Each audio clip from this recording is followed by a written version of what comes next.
Hello, welcome back to my YouTube channel guys. I know ಈ video ಮಾಡೋಕ್ಕೆ ಸ್ವಲ್ಪ delay ಆಗಿದೆ. ಸ್ವಲ್ಪ ಅಂದರೆ 8 ದಿನ ಆಗಿದೆ, ಒಪ್ಕೋತೀನಿ. ಯಾಕಂದರೆ ಪರ್ಸ್ನಲ್ ಕೆಲಸದಲ್ಲಿ ನಾನು ಬ್ಯುಸಿ ಇದ್ದೆ ಆ್ಯಂಡ್ ಅದರಿಂದ ಡಿಲೇ ಆಗಿದೆ ಅಷ್ಟೇ. ಆ್ಯಂಡ್ ನಾವು ತುಂಬ ಲೇಟ್ ಮಾಡೋದು ಬೇಡ, ವಿಡಿಯೋ ಸ್ಟಾರ್ಟ್ ಮಾಡೋಣ. ಆ್ಯಂಡ್ ಫಸ್ಟ್ ಆಫ್ ಆಲ್ ಯಾವ ವಿಡಿಯೋಗೆ ರಿಯಾಕ್ಷನ್ ಮಾಡ್ತಾ ಇದೀವಿ ಅಂತ ಗೊತ್ತು ತಾನೆ?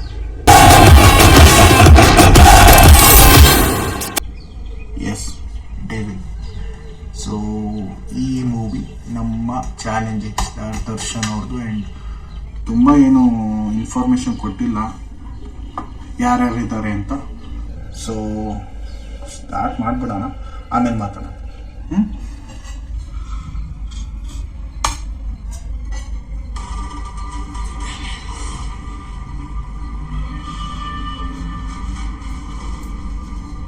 Produce by Jaya.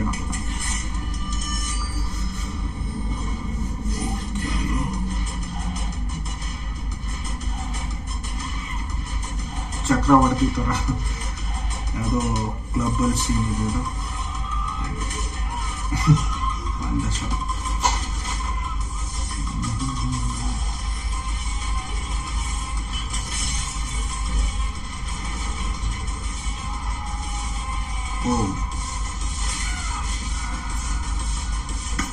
ಓಕೆ,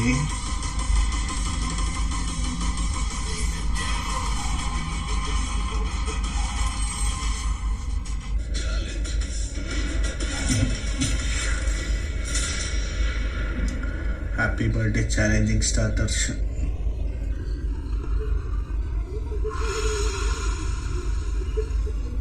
ಏನು ಅಲ್ಲ, ಲಾಸ್ಟಿಗೆ ಅವರೇ ಹೇಳಿಲ್ವಾ ಚಾಲೆಂಜ್?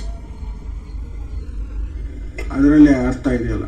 ಸೊ ನನಗೆ ಈ ಟೀಸರ್ ನೋಡಿದ್ಮೇಲೆ ಏನು ಅನಿಸ್ತು ಅಂದರೆ, ಇದು one of the blockbuster movie ಆಗೋದು ಅಂತೂ ಕನ್ಫರ್ಮ್.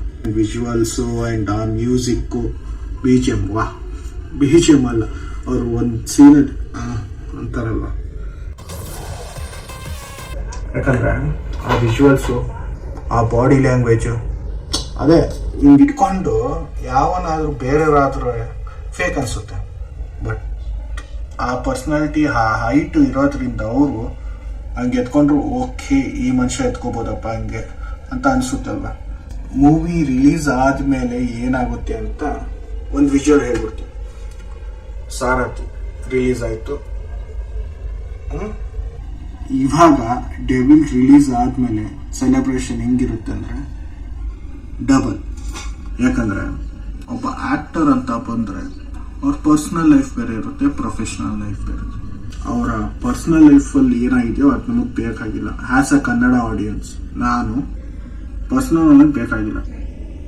ಅವರ ಪ್ರೊಫೆಷ್ನಲ್ ಲೈಫ್ ಏನು ಆ್ಯಕ್ಟ್ ಮಾಡ್ತಾರಲ್ವ, ಅದಕ್ಕೆ ಫ್ಯಾನ್ಸ್ ಆಗಿ ಅಲ್ಲ, ನೀವು ಯಾವುದೇ ಮೂವಿ ಸ್ಟಾರ್ ಫ್ಯಾನ್ಸ್ ಆದರೂ ಕನ್ನಡ ಮೂವಿ ನೋಡೋಕ್ಕೆ ಏನು ಕಷ್ಟ ಆಗುತ್ತೆ ಹೇಳಿ? ಇವಾಗ ಯಾರಾದ್ರೂ ಬಂದು ಕಮೆಂಟ್ ಹಾಕೋದು, ಏನೋ ನನ್ನ ಮಗ ಇದು ಮಾಡ್ತಾವನೆ ಹಂಗೆ ಹಿಂಗೆ ಅಂತ ಬಿಟ್ಬಿಡಿ.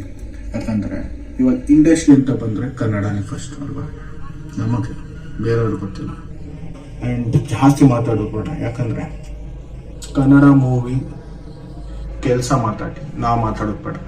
ನಮ್ಮ ಕೆಲಸ ಏನಂದ್ರೆ ಜಸ್ಟ್ ರಿಯಾಕ್ಷನ್ ಮಾಡಿ ಬೇರೆ ಆಡಿಯನ್ಸ್ಗೆ ರೀಚ್ ಮಾಡುವಂಥ ಕೆಲಸ ನಾವು ಮಾಡ್ಬೋದು ಅಷ್ಟೇ.